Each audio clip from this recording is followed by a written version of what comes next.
Greetings, folks. It's a pleasure to see you all today. My name is Dustin Cormier. I'm very happy and very lucky to be visited by my friend Ernst Wilhelm today. Nice to see you, Ernst. Good to see you. Great to see you. It's been too long. Yes, it always has been too long every time we chat. Yep. So I really appreciate you sharing your time with me, Ernst. It's a real blessing to me. Now, I am a total nerd for your work, and you've got such a wide spectrum of material. And I think that there's so much I'd love to go through with you. Uh, but I eat your work in pieces, and one of the big pieces that have really rocked me lately is the new Rashi Sutras. Now, this video is intended to expand on, the Lajitaadi Avastas is something that you use in a lot of your work. And I've found that the new Rashi Sutras series that you did provides a great foundation for the Lajitaadi Avastas because the Rashis, the signs, is kind of where the Lajitaadi Avastas happen. Yeah. So that is the new Rashi Sutras is a great foundational series. It's available on your website, astrology-videos.com, for everybody watching. So I've been using the Lajitaadi Avastas at your recommendation. You've always said it's the heart of Parashara. And they seem to be central to much of your work, including your recent series on the early childhood planets. That's Moon, Mars, and Mercury. Now, as a Western astrologer, there are times when I try to attack a Vedic concept and I get hit with a wall that completely makes me melt my brain because Vedic has foundational concepts that Westerners, I find there are walls that Westerners have to jump to get into the Vedic. And this was one of them. When I got into Lajitaadi Avastas, I was always looking for what's happening with the planets involved in a Lajitaadi Avasta. Let's say two enemies are together.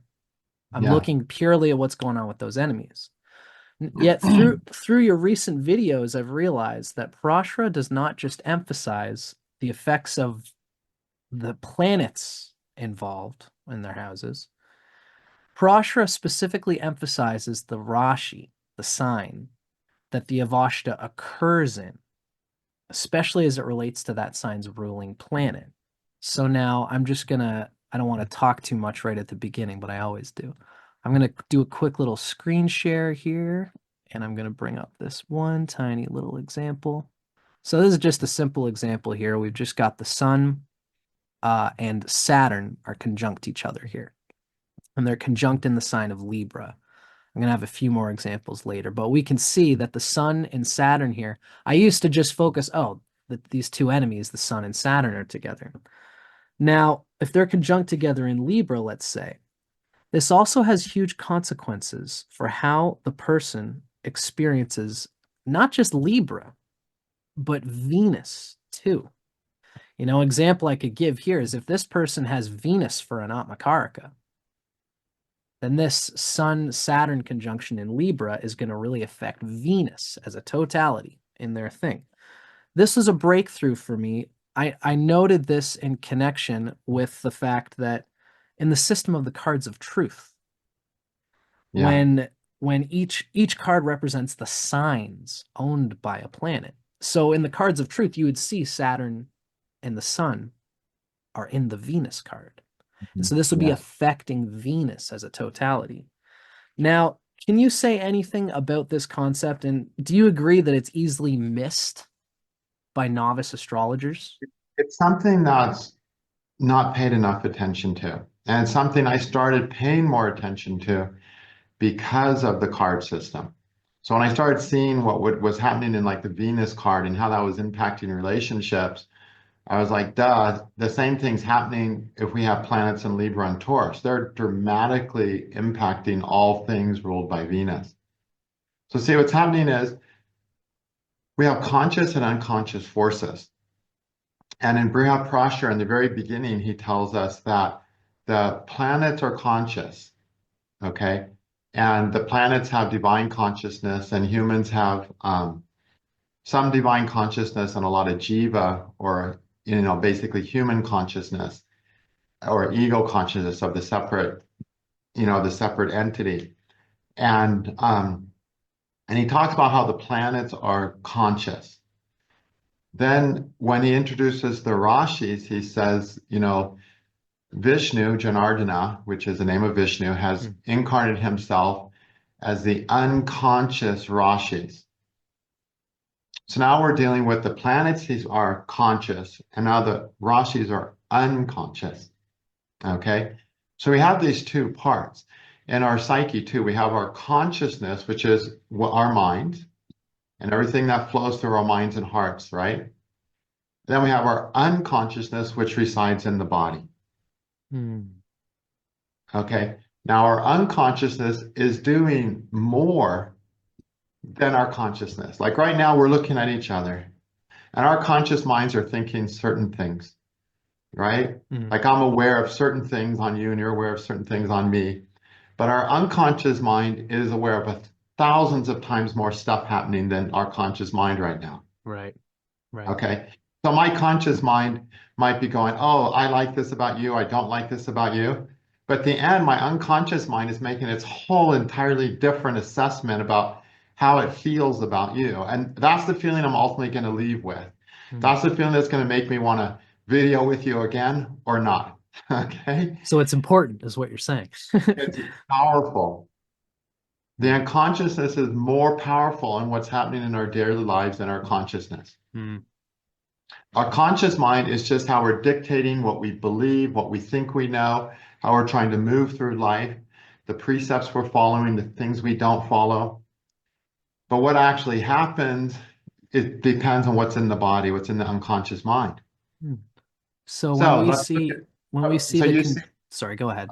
So you see people, oh, I want a relationship. I want to be wealthy. I'm working on this album. But what really happens? How often does what really happen has nothing to do with what a person is in their mind saying they're going to do, thinking they're going to do?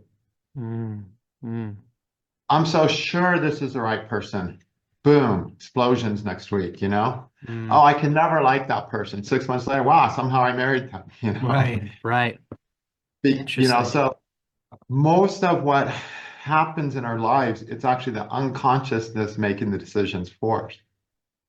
Okay?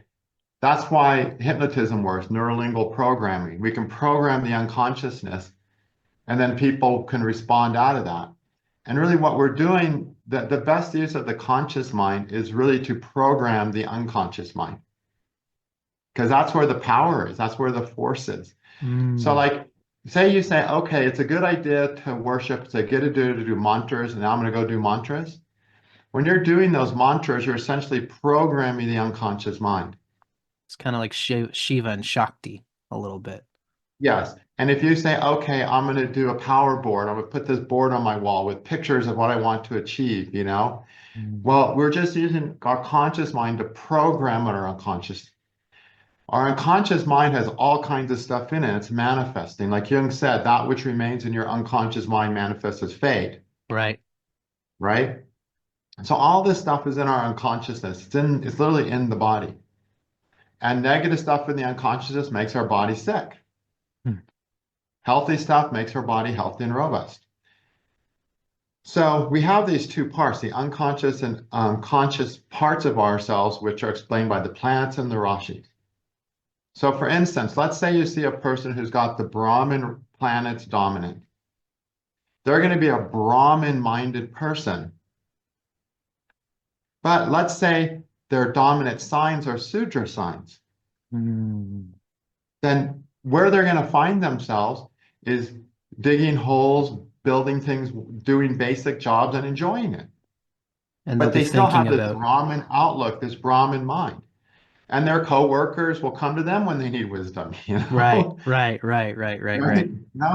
Or maybe they'll have their Kshatriya minded, but they'll be they'll be living their lives in Sudra places because of the Rashis. So we see these very different things happening. In the end, where we're at in the world, this unconsciousness makes those choices for us. So a person can be a Brahmin-minded, but then their unconscious is making them have this environment. They're not going to churches. They'll go into another place. Another person, Kshatriya minded. They're not a peaceful person. They believe in going for it, willpower. They're not really too much about surrender, but then they're going to temples all the time Mm.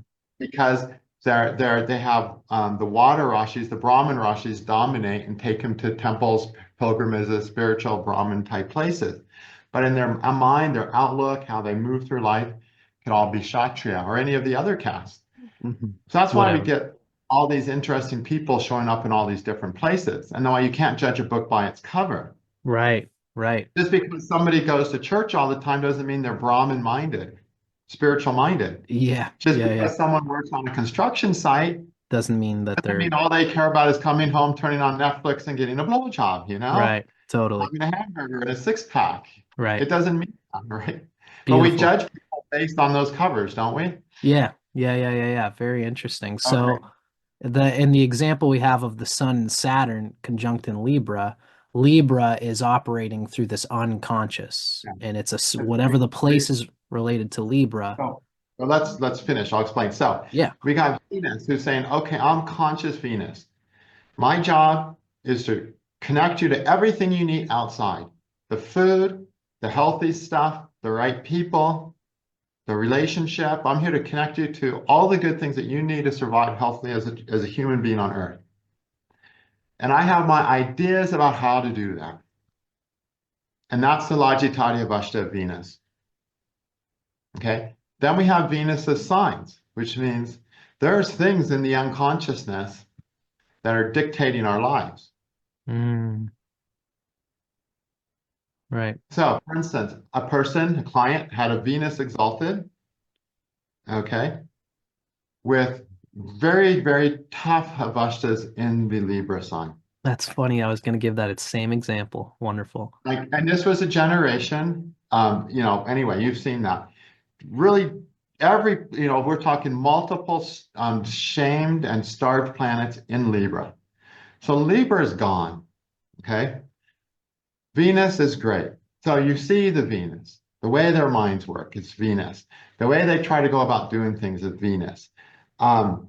It's even in the first house. So they have the gift of Venus in their emotions and movement. Everything is Venus, okay? Then you would think, oh, this person, the way they can talk about relationships, the insights they have about relationships, things should work.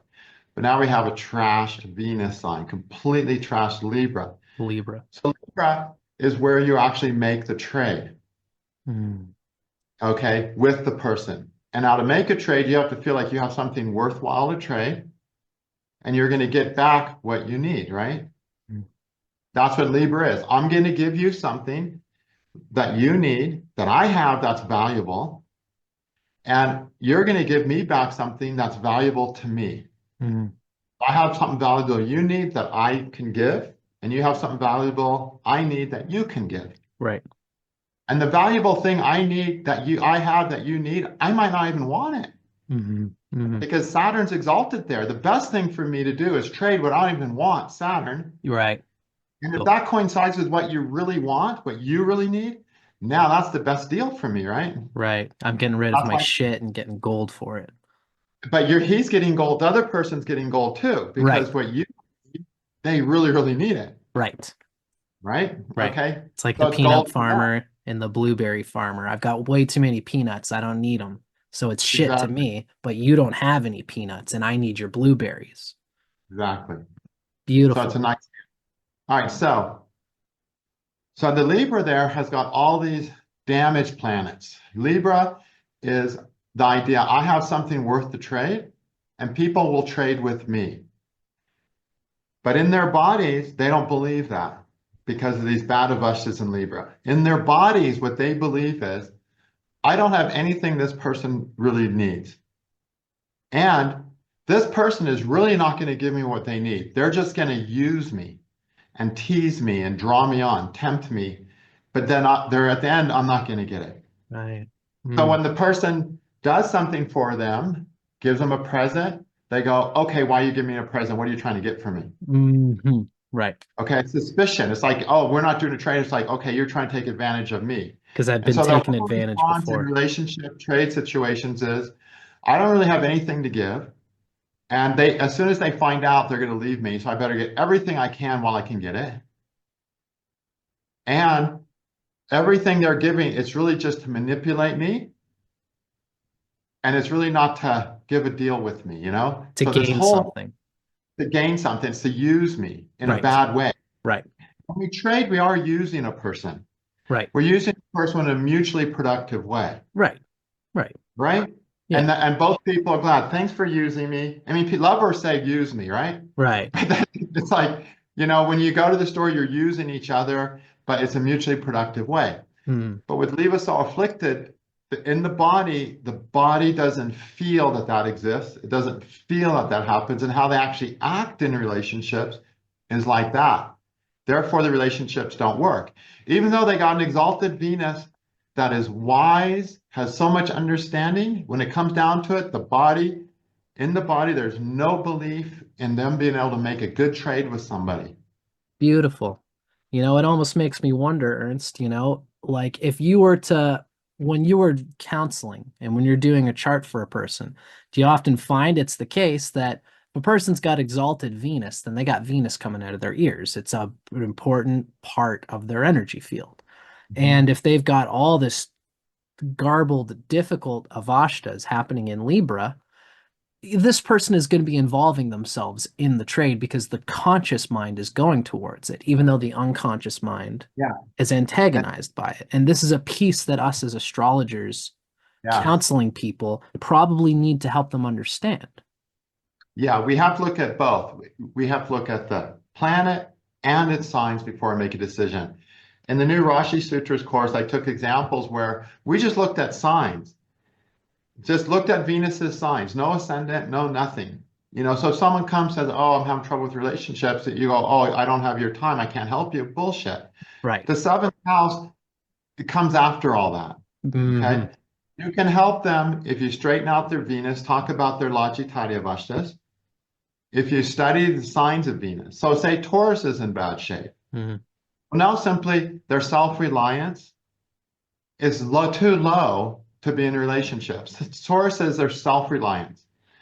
I am self-sufficient, self-reliance, resourceful. I can take care of myself. I'm able to be okay. If a person doesn't have that, how are they going to be in a relationship, right?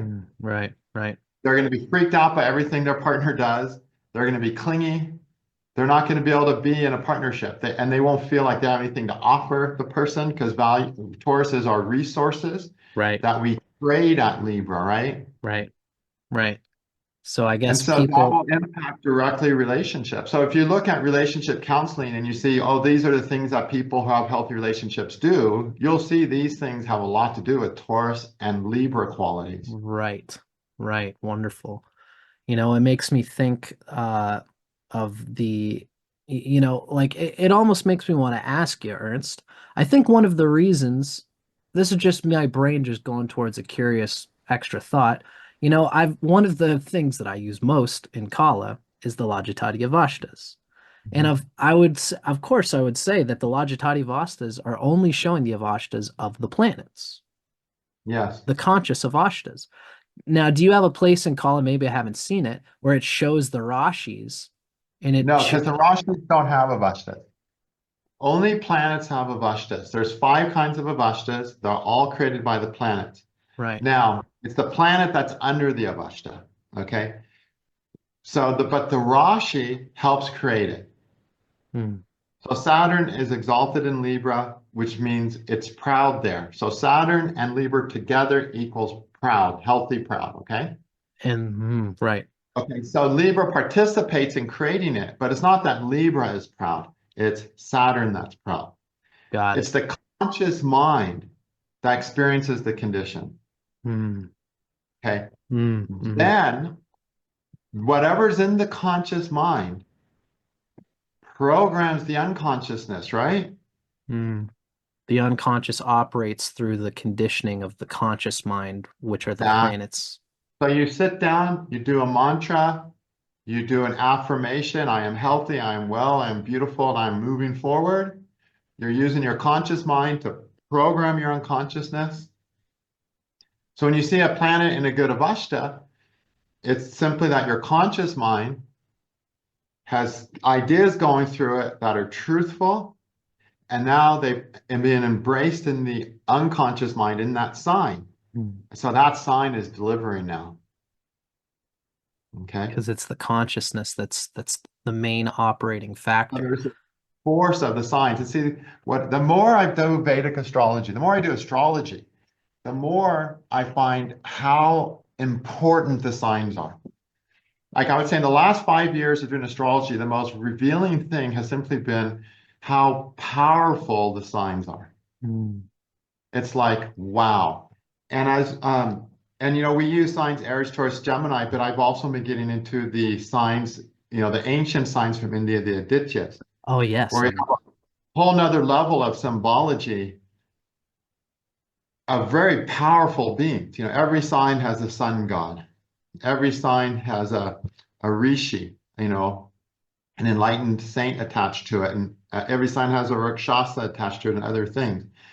It's a whole nother world of symbology.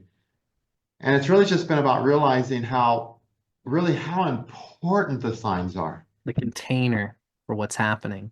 Yeah, it's so important because they have so much power to them. It is the unconscious. We're basically dealing with all the power in the unconsciousness, and what is going to manifest is contained in the signs. I have to ask this, Ernst, before, there's somewhere I want to go to start digging into the nuances here. But before I do, I have to ask you, with this example that we've given of Saturn and Sun conjunct in Libra, you as a counselor, this is happening in the unconscious arena of Libra. But in order to help the person ameliorate what's happening here, you wouldn't talk, you would talk about Libra as like this is where you're going to see it happening, but the conscious programming that needs to be done is through the Sun and Yeah. Saturn. Yes, you need to talk to them on a conscious level. And then when they start living out the Sun-Saturn conjunction, which is a starvation conjunction, when they get out of that consciousness and they live out of a non-starvation consciousness, Libra is automatically going to be getting reprogrammed. Right. Cool. Because Okay. that is the Yes. conscious pin. Yes. Sun-Saturn conjunction is starved. So that means a person has a starved consciousness. So whenever we see a starved planet, we have a starved consciousness, which means a poverty consciousness. We have this concept people are well aware of. Oh, he has poverty consciousness. Yeah. I know. Has beliefs and ideas about money that keep him from having money. Right. The But the reality scarcity. is we have poverty consciousness in all areas of life, in success, in love, in friendship, in health, and everything. We have areas where we have a consciousness that is starved, which means poverty. It's starved. Right. It's not going to get enough. A consciousness that does not believe it's going to get enough plays the game in a way that guarantees it's not going to get enough instead of playing the game in the right way. And that's what the Avasthas are all about.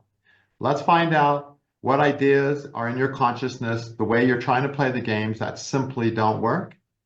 And let's replace it with the ones that do. And it's a perfect philosophy. There's a philosophy of Lajitaadi Avastas that if a person follows that and forces them to live as if they only had good Avastas, their lives will start working. It's a full philosophy of Lajitaadi Avastas. So let's take the Sun-Saturn conjunction. Cool. Here we got two planets. The Sun's job is to say, these are both parental figures, which means they're parent mind fingers. We have voices of authority in our consciousness that develop and grow up because of our experiences with our elders, parents, etc., and our culture growing up. And it's these planets as parent mind, these two planets, Sun and Saturn's job to make sure we're going to be safe, okay in society, okay in the world, okay financially, okay spiritually, we're going to be all right. And so they have these ideas. And the Sun says, this is what you have to do. This is the shoulds. Okay, the niyamas, what you should not restrain yourself in. You should do this. Then Saturn is, this is what you shouldn't do. You should be restrained in this. Right, the yamas, yeah. Yeah. Now, yama doesn't mean don't do it. It means restraint. Got it. So when don't kill, Okay, restrain yourself in killing. Right. Right. But doesn't mean don't ever kill. Sometimes you need to kill. Right. But if you Right. be restrained in killing, okay? Hmm. Meditation is a niyama. Don't put any restraints on how much you devote to your spiritual life, you know? Mm. So if you want to just sit in the house all day long and meditate and your parents are yelling at you to go to work, don't be restrained. Sit around and meditate all day long. Everything's going to work out fine, okay? So it's restraint, non-restraint. And we have to recognize that's what it really means. So the sun is these things we should do that Mm. are good for us to do, that we're inspired to do, and we need to just do them without restraint. We don't need to restrain ourselves in that. Okay. Mm. It's our And central Saturn is nature. where we need to be restrained. Mm. Mm. And so one planet is saying, don't do this, the other planet's saying, do this. And now they're together, right? Yes, in the conscious mind, and the conscious mind can't make They're hide or together in hair. the sun, right? Right. So now the sun's saying to Saturn, do this. But Saturn's supposed to not do it, right? Right. And Saturn's going to the sun saying, don't do that. But the sun's supposed to do that. So now we have a person who's very, very stuck, right? Right. Right. And there's a confusion, there's a lack of clarity. What am I actually supposed to do and what I'm actually not supposed to do? So sun's saying, I'm supposed to live out my inspiration and listen to the voices of my inspiration, the guiding voices of what I'm inspired to do to find my path. And Saturn's saying, don't do that. That's the wrong thing to do. Right. Right. And then a person stops doing that, you know? Mm. And Saturn's saying, I am not touching this shit. This shit is toxic for me. I'm going to get rid of this, let it go. I'm not working here. I'm not going to be with this person. And Sun's saying, this is what you have to do. This You is need to the have most that job, be with that person. That's why it's one of the difficult conjunctions. painful contradiction happening there for sure. Yeah, so a person with that conjunction has to get to their personal truth of what's really the should and what's really the should not. So there's a confusion in that because growing up, what their soul was inspired to do was not met with validation from the parental forces to such a degree that that voice of inspiration, they don't know what it feels like anymore. It's probably painful because when they go against their parents and do the sun, they find they're getting what they need. So that's where Saturn gets immediately taken away from, where it's I've felt good about doing this thing that my parents said I shouldn't do. So now where do I draw the line? It's more complex than that because it's so we can see the parental mind planets, which are Sun and Saturn, the ones that dictate our should and shouldn'ts. Okay, those are formed in the first 3 years of our lives to a large degree. In the first 3 years of our lives, we're in the age of Moon from 0 to 1, and the age of Mars from 1 to 3. Those are the child mind planets. Mars is a child, okay? Right. And these planets, at that point, they're just absorbing everything and reacting, especially in the first year of life. And one of the things they're absorbing is I need love and connection with my parents. And by observing their parents, they're already developed, the child mind is developing parental strategies of the do's and don'ts they should have. Wow.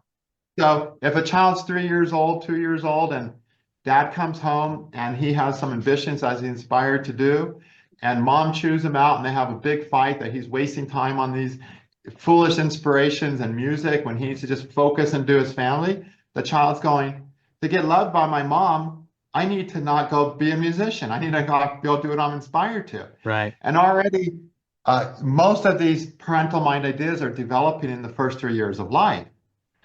Then they can be adapted and adjusted from 3 and onward. Right. Right. Okay. And they can be very much still formulated from 3 to 12 during the age of Mercury. And then from 12 to the rest of our lives, we're trying to sort out the mess. Right. Right. Right. So Our lives work. even But parental planets are being yeah, programmed at that early age then. they're all getting programmed at that time because see, the moon is the monas, and out of the monas comes the 5 elements, and the planets manifest out of the 5 elements. Wow. All your avasthas are essentially manifesting out of the moon. Right. Wow. Wow. So I guess like the moon being dinged in any way in the chart is a very So that primal. first year of life programs your entire life. Let's look at it astrologically. you have something called Varsha, which means the results of the year, right? Hmm. Your birth chart is your Varsha, or your solar return for the first year of your life. That's scary, Right. Which there was a microcosm of events and things that you experience in your first year of life that reflect the entirety of your birth chart of your life. Mm. All these subtle little things that happen in the first year of life are all symbolic of all the things happening the rest of your life from your birth chart. Got it. So in that first year, that's the Varsha Phala, that moment of the time of birth reflects the things that are going to be happening in that first year, and that's the main As well. program. And that's the main program. So most of the program happens in that first year. And then the result of that programming is lots of needs aren't met. And then it's the next program to run is Mars program, which is like, how do I get needs met in a world that doesn't give them easily, that doesn't give them for free, where it just doesn't happen like it's supposed to? Mm. How do I do it? How do I get my needs met in a world of conflict where I don't get my needs met? That's what conflict is. Right. I need this and I'm not getting it. Now I'm in conflict with something, right? Mm. That's what Mars is about. And during Mars, the child mind is trying to figure out, how do I get what I need in this crazy world that doesn't even give me what I need? Very clear. Very awesome. And This is that's something. terrible twos. That's terrible twos from one to Right. three. I Yeah. mean, hell yeah, it's terrible twos, Yeah, yeah, because the that terrible twos. Right, right. makes perfect sense. Yeah, and I know that these early childhood planets are, like I guess if you've got a good moon, it's going to be easier to deal with things that happen from 0 to 1. Good Yeah. Mars is going to have an easier time dealing from 2 to 3. But the Yes. planets and the Avashtas of the Sun and Saturn, for example, in Libra, are still being implemented even at that early age, They're being developed. Yeah. being And developed. they're being developed in that first year of life. There's signals of that. So, your moon is, in Vedic astrology, the moon is so important. We have the Janma Rashi, which is the sign of the moon, very important. Mm. The moon is so important because it's the beginning of our whole existence on Earth as a human being. And what kind of, how well we've adapted to being a human being on Earth is reflected in the moon sign, and therefore the Lord of the Moon, what we call the Chandra Lagna. Right, right. When we look at the Chandra Lagna, we're essentially looking at the ascendant of the child mind. Wow, cool. Something to think about. Yeah, that's what the child mind wants. That's how the child mind is trying to live its life. And that's like So this gets into really deep, psychology, all this stuff. That's why the course, I mean, I'm doing this course, we're at video number 74 now on of that parenthood. course. There's Yeah, 70. almost so Wow. far 70 videos because we're covering all the avasthas relevant to the child mind, parent mind, and the adult mind, which is I'll just mention it briefly. The adult mind is Mercury, Jupiter, and Venus, the three benefics, the planets that can save you, save your chart. Interesting. That's the adult mind. It's only our default adult minds that can get us through the chaos of life, the chaos of our early programming. And so the person's capacity to heal and move forward is completely dependent on their adult planets. The resistance to be moving forward is depending on their parental planets. Mm. Because parents say, don't do this, don't do that. They try to, how parents are, Yep, yep, And yep, yep. and then the damage that we're trying to heal is the child mind planets. Wow. I could see it. I've always thought that this is just an incredible schema for Mhm. early childhood development for everybody to understand. I think it's a very important work. Now, I want to, Ernst, what I want to do is, while I still have you here, I want to start digging into some of these nuanced examples to give us a Yeah. little bit more insight into the differences between the conscious planets and the signs that are holding a Lajitaadi Avasthas. So of course, when a huge part of your new Rashi Sutras was going through the qualities of the signs. I was even going to ask you, how much, I'll show this little example here. When we are looking at the qualities of any sign, we really go through this whole schema that I've kind of gone through here. There's the modality, there's the element, which also relates to the dosha. and to the caste energy. We've got the gender, which is male and female, and also divides them into gentle and cruel. The ruling planet, the body parts, the leg formation is an interesting one.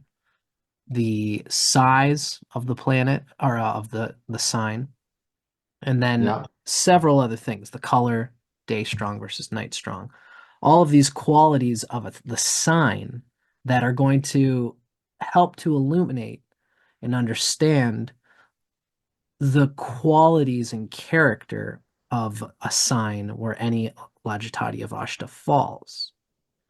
So when you are working in counseling with people, do you often find yourself talking about the qualities of a sign, like for example, with that Sun and Saturn together in Libra? Is it helpful to describe to the person, well, these are the qualities of Libra, and Yeah. these are the qualities. It's cardinal. It relates to Dhatu.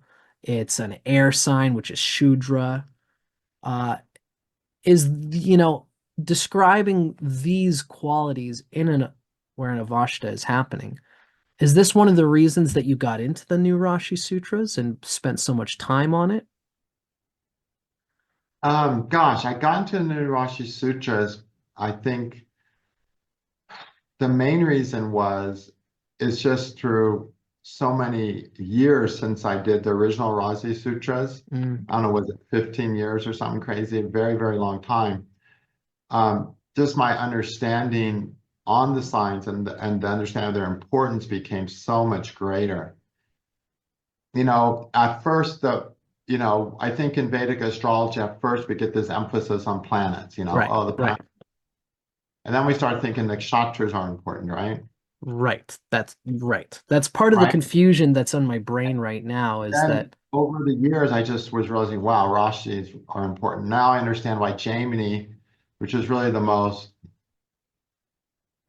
amazing system of astrology. It's all based on Rashis. It's a Rashi-centered system. It totally makes sense to me. The mm, Rashis are way more important than nakshatras. A lot of people will refute that, but Rashis are much more powerful, I think, than nakshatras, and more important. And every year, and now with the Aditya development, it's just like, wow, Rashis are so powerful. The things we can tell, the things they're doing, they're very, very powerful.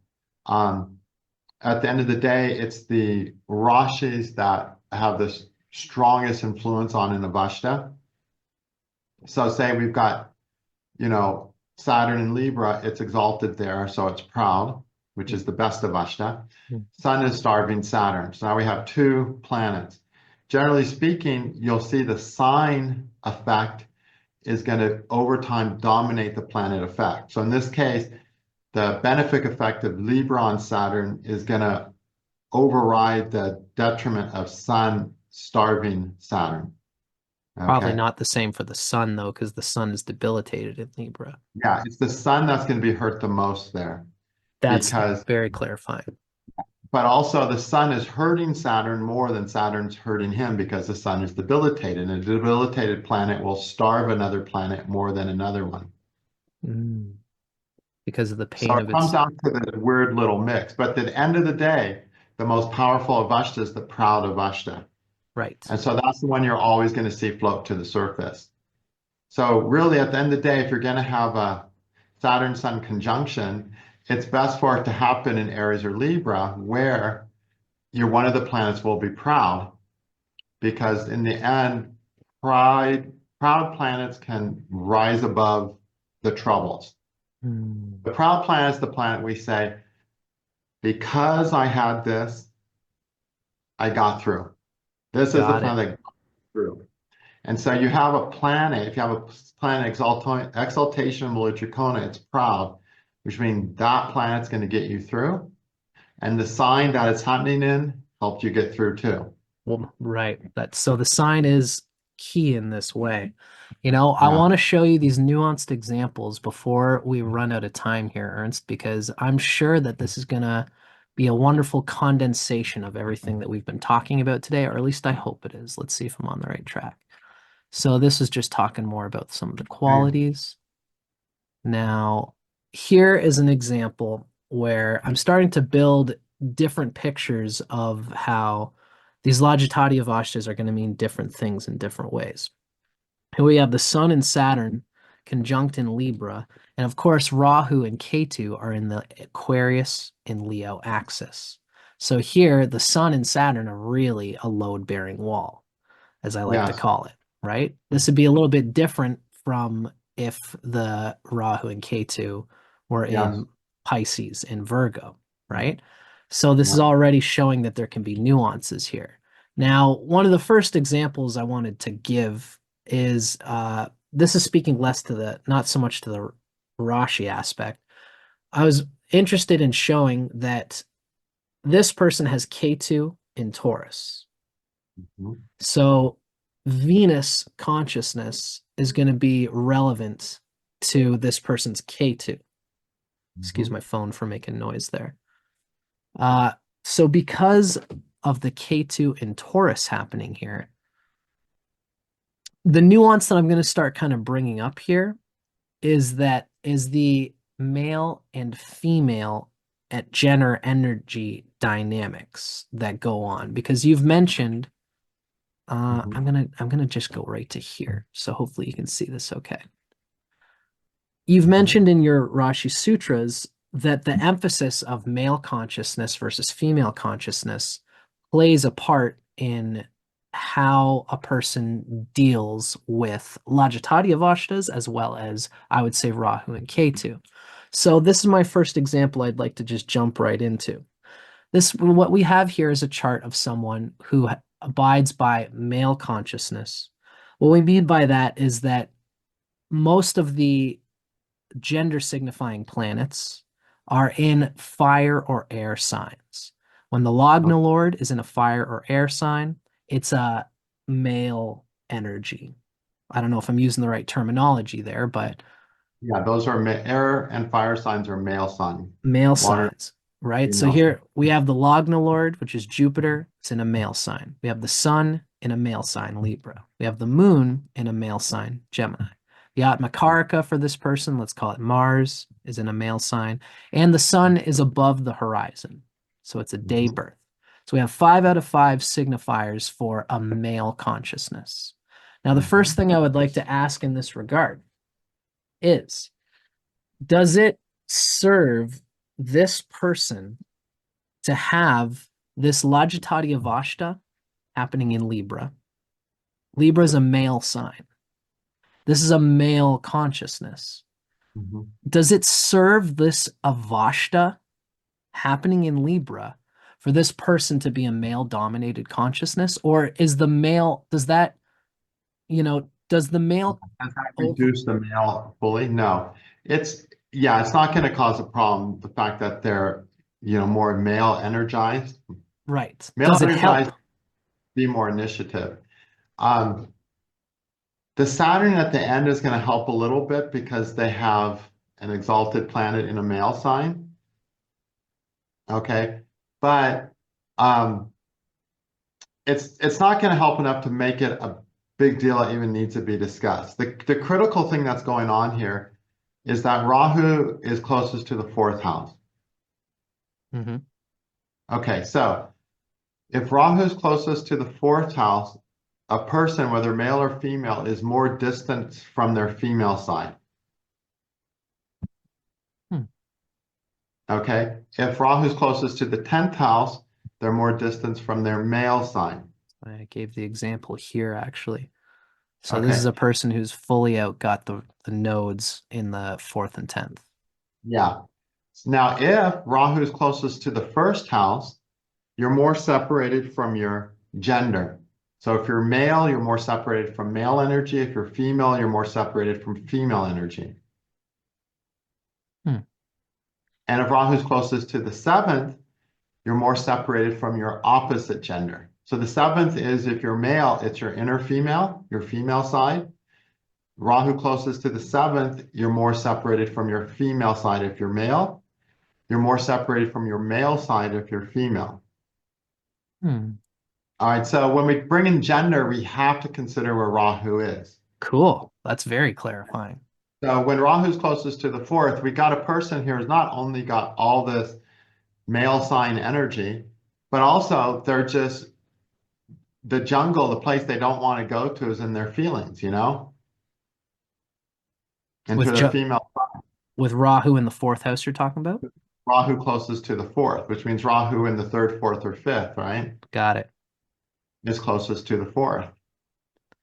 Okay, very And so we interesting. have to bring that into, we can't look at gender without considering where the person's relationship to gender, how they're expressing their gender.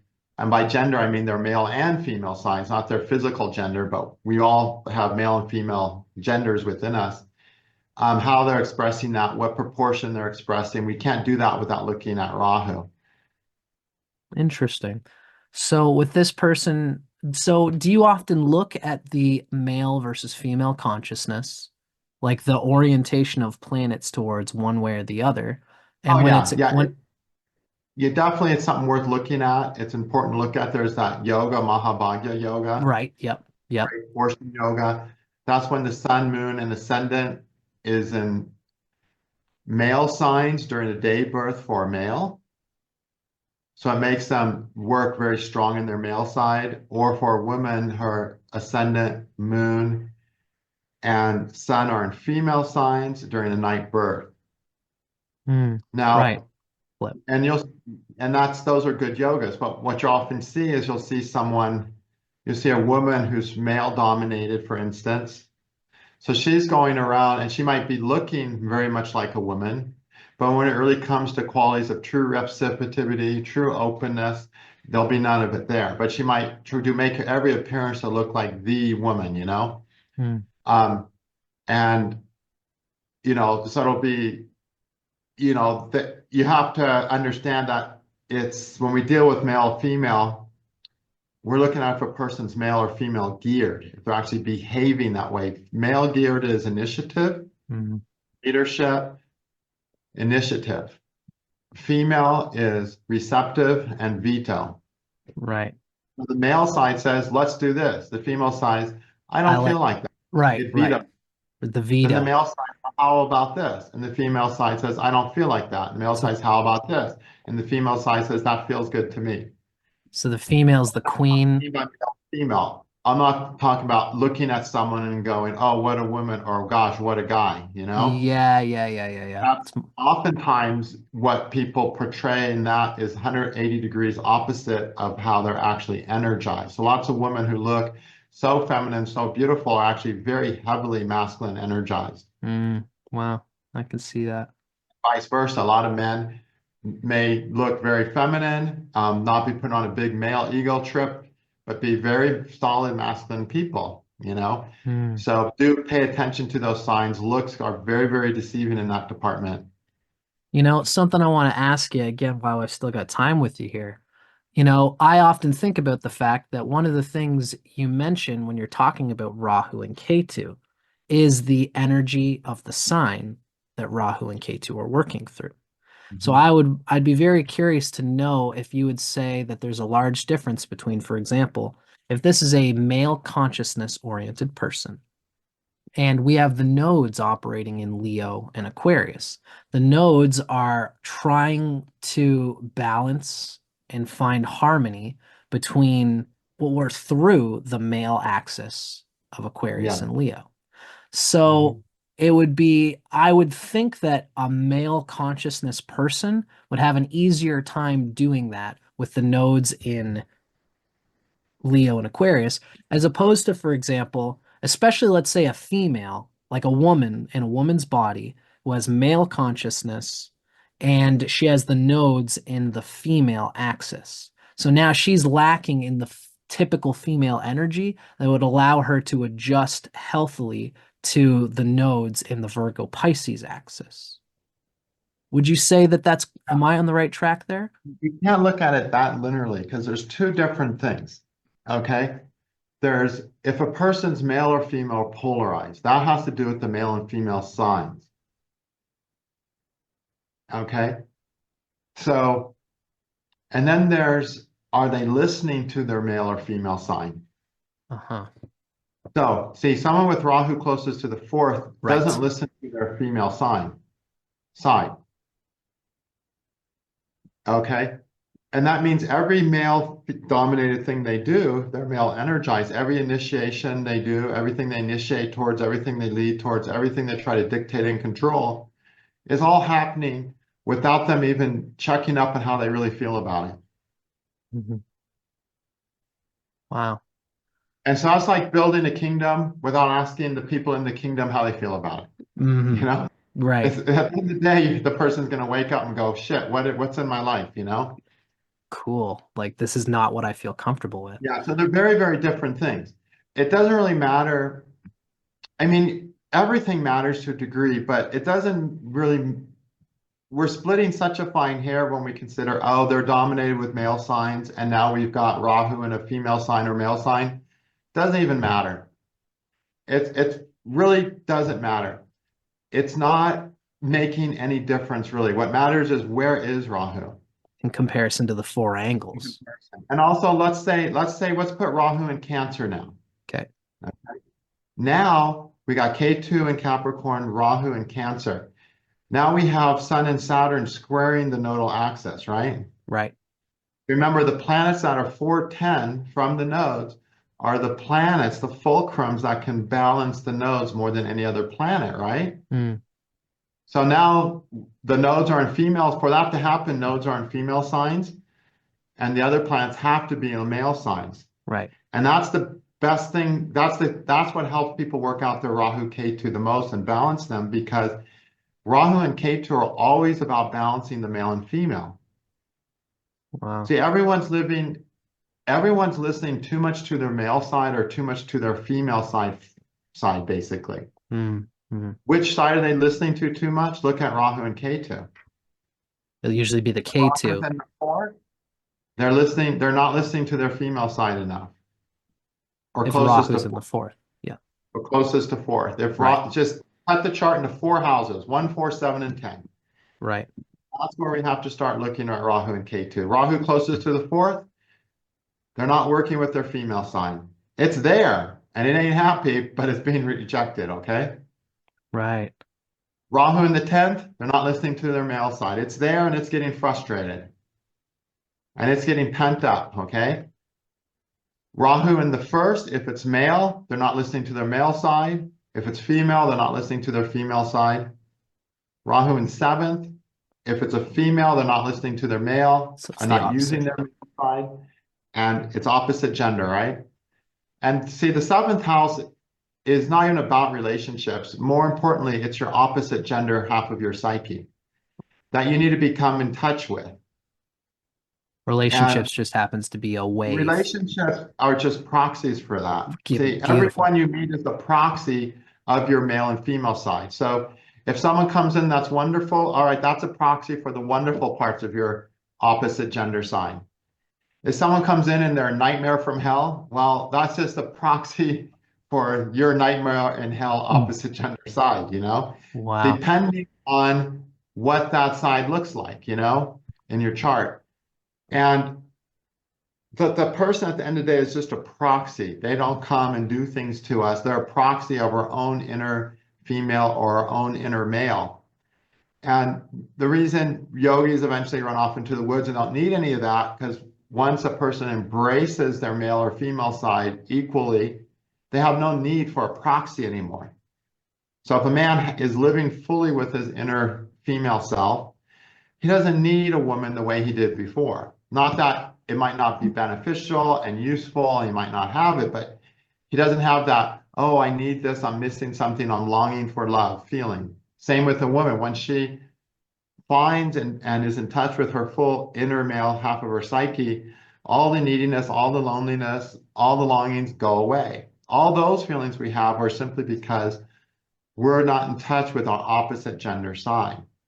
And that's the deeper meaning of the 7th house. Right, of Rahu in the 7th. And I suppose that Rahu's 7th house, that's the deep meaning of the 7th. It's just if Rahu's closest to the 7th, which happens when it's in the 6th, 7th, or 8th house, a person is much, much more separated from their opposite gender side than normal. got it.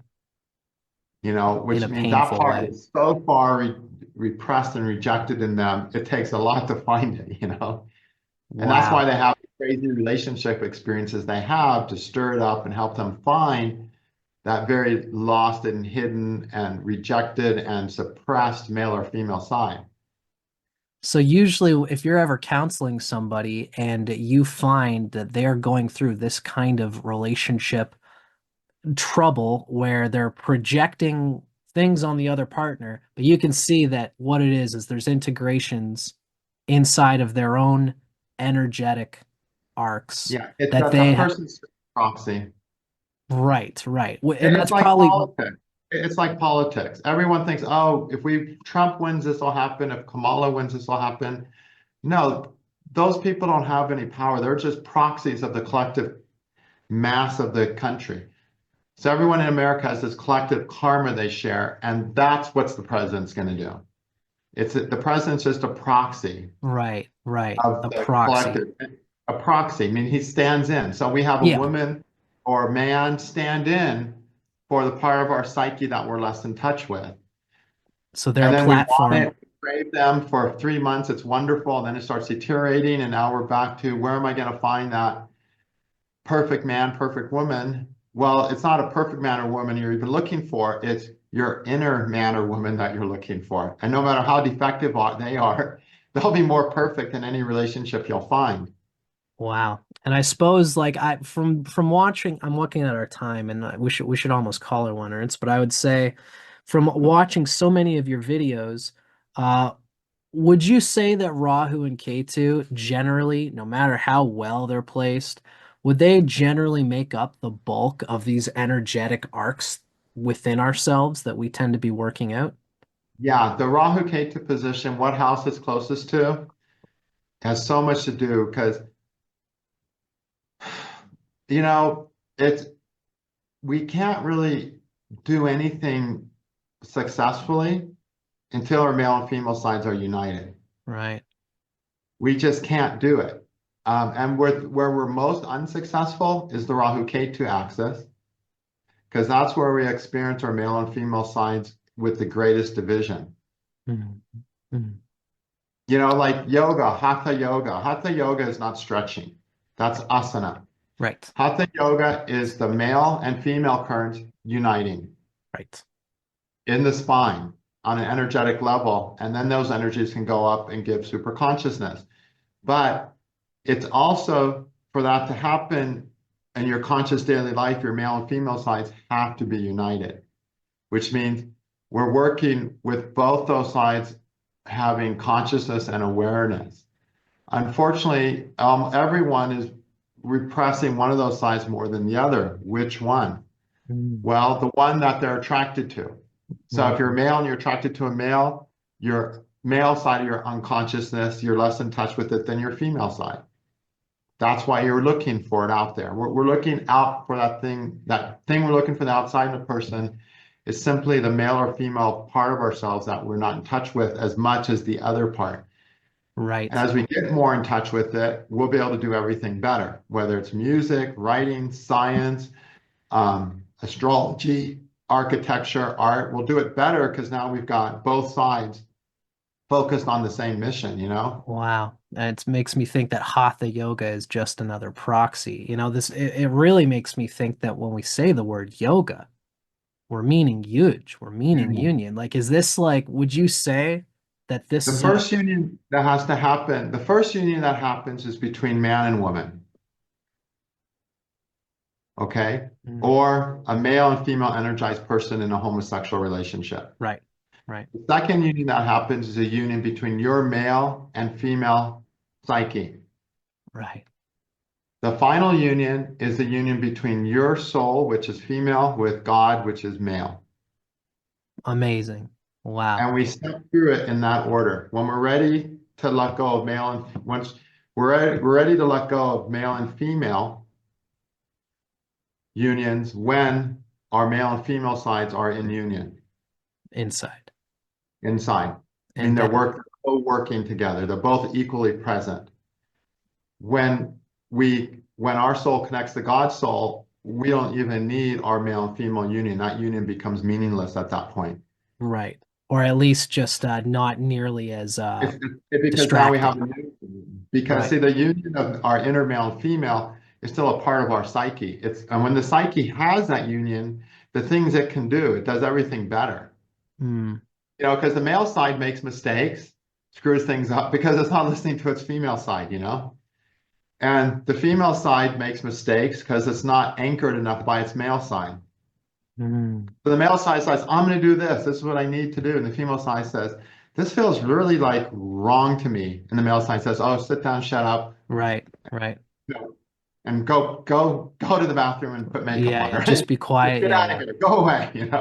And then the male side goes and gets in trouble, right? Right. I was in Texas working when I was a kid, and there's this guy I worked with on the horse ranch I worked at, and he had a wife. They were both in their early 20s. I was 16, 17. And we were building something, like doing some welding project, and she watches and she gives a suggestion, right? And he just looks at her and says, shut your mouth and get into the trailer. Right. So she shuts her mouth and goes, she rolls her eyes, shuts her mouth and goes to the trailer. I'm like aghast. I'm like, what? An Whoa. hour later, the solution is what she said. And he figured it out. But it's probably hard for him to admit it. But he probably doesn't remember that she You're got the right. right. Oh, And that's that's what probably a very male common. and a person who's not in touch with their female side is operating as, or female Yeah. side. This feels like this will work to me. And the male side's like, get in the shut up and get in the trailer, bitch. Wow, what a great heavy metaphor. The I mean, queen we is do trying to that. veto it. Yeah, that happens when the female side is more distant than the male side, okay? And then of course the male side gets us in trouble, causes us to lose time, makes us not do our work as well. Okay, it's like doing astrology completely on a mental level without our feeling intuitive, our feeling there. When we put them together, we got true intuition. We know how to do it. And when the female side is not in touch with this male side, then she goes, I'm going to do this because I feel like it. And the male side's like saying, no, we have to be grounded in this right now. We have to be stable in this right now. And the female side's like, no, I don't. I can just do what I feel. Next thing you know, Got it. female Got it. side messes everything up in their life. So they're both important. Like it almost But makes me go ahead, Ernst. Did you want to say something there? we just have to use both in everything we do. And the more we use, that's why Da Vinci was such a remarkable person. Da Vinci? Yeah, Leonardo da Vinci. Yeah, yeah. I mean, we can just tell by the stuff he did how he was using, the reason he was so much ahead of his time, because he had higher access to his male and female sides together. Interesting. And you can just tell by his work, his ability for science, his ability for art. Why do you get people who are so good at art but so shitty at science? Or people who are so good at science and so bad at art? Someone who combines them together A has person that. should be as good with science as they are with art. Because then their Beautiful. minds are both present, right? Yeah, I want to say this is maybe the final pin here because one of my initial intentions in talking with you about the new Rashi Sutras was I was building on this idea of an Avashta happening in Libra. It seems that the conscious mind of the Saturn and the Sun would be the way to operate and heal what's happening in Libra. Could we further say that really the energetic things happening with Rahu moving towards its angles if you know it. If you don't know the person's birth time, then you can just work through the planets. But Yeah. Rahu at its angles and the energies involved in that are going to be a key that allows you to tap into what you need to work out an Avashta like Saturn and the Sun in Libra. And then that helps. Okay. Not so much. It's more the planets are helping the Rahu Ketu. Cool. Rahu Ketu on this road we're on. They're the road, the environment we're left with, the road we're traveling. Okay. They really are a road right through the chart.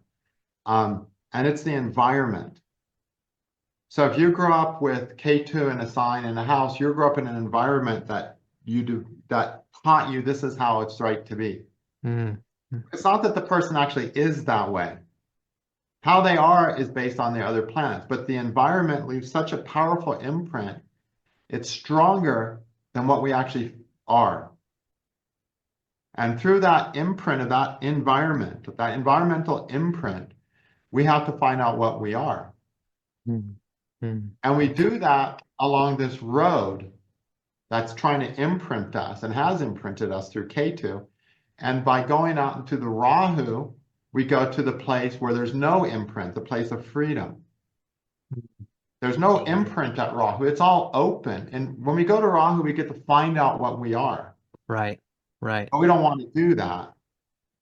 And in India, they say, don't go to Rahu. A lot of astrologers say, don't go to Rahu. It's evil. It's a demon. It's like traditional culture, going out and finding who you really are is taboo, you know? Aha. Right. Okay, just fit the mold, you know, fit the culture. But you need to go to Rahu because that's the jungle where you can be yourself. It's like the prince or the princess who has to act a certain way, and finally they're free in the jungle and they can just play in the mud and do what they want and figure out what they actually feels good to them. Right. But our ability to go to the jungle, to go to Rahu, has a lot to do with Saturn. That's why we say Rahu gives the results of Right. Saturn. Right. Right? Right. Right. Because to go to the jungle, we have to let go of things. And Saturn is a planet of letting go, right? Right. Eliminating and excreting. Letting it go. To Right. go to the jungle, you have to let everything go. If you've got an afflicted Saturn, you're simply not able to let everything go. And you can never go into the jungle and truly be free So for yourself. I guess the planets are like the members of the cabinet that are holding the kingdom together, but Exactly. ultimately the progression is done by the army, which is Rahu. Exactly. We're going in, the army is marching that direction. And the army has to, you know, conquer that territory, which means be able to survive in that sign. It needs to survive in that sign. And the sign that Rahu's in, we struggle with that sign. It's when we make that sign work that the house works. We have to make the sign work. That's where we really mess it up. Right.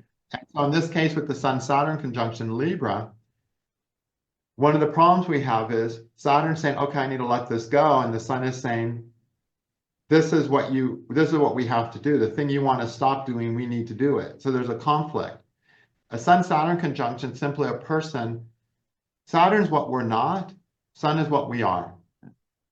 Now you put them together, and Sun saying what we are is what we're not, and Saturn saying what we're not is what we are. Right. So basically, we have a person who needs to sort out, who am I really? What voices do I listen to? What ideas of who I am do I listen to? Which, because they're true who I am, and which ones are not who I am. They have to filter these two things out. This is what I am. This is what I'm not, until it's clear in them who they are. Because they're walking around thinking they're this when they're not, and not thinking they're this when they are. Not entirely. They are right about some things they are. Right. And they do stay away from some things they're not. But there's too much of being with things they're not and being away from things they are, you know? I guess meditation is a key for moments like this when the person can just let go of the pain of the inevitable fact that these two are so smushed together. And find out the truth. They need to learn a method of finding out what's true. Right. And with the Saturn-Sun conjunction, what I always tell a person is that there's nothing in the world that will save you. Right. There's simply not. No relationship will save you. There's nothing in the world that will save you. But there's many things in the world that will kill you. So it's always better to say no, to walk away. So if we can start by getting away from the wrong things, we can find out the right things more easily. Wow. Whereas, so we have to clean the house out, throw all the shit out of the house, clean the house, throw everything out the window before we can bring in the new furniture, the new stuff, right? Right, right, right. Beautiful. Same, so that's with Saturn-Sun. It's always better to throw something away, say no to it, and start with the clean slate. In the clean slate, we can start finding who we are more. But if we say yes to the wrong thing and get stuck in the wrong thing, now we can ruin our lives. Now we're stuck with the wrong thing. That's worse than having nothing. Wow. Right? Right on.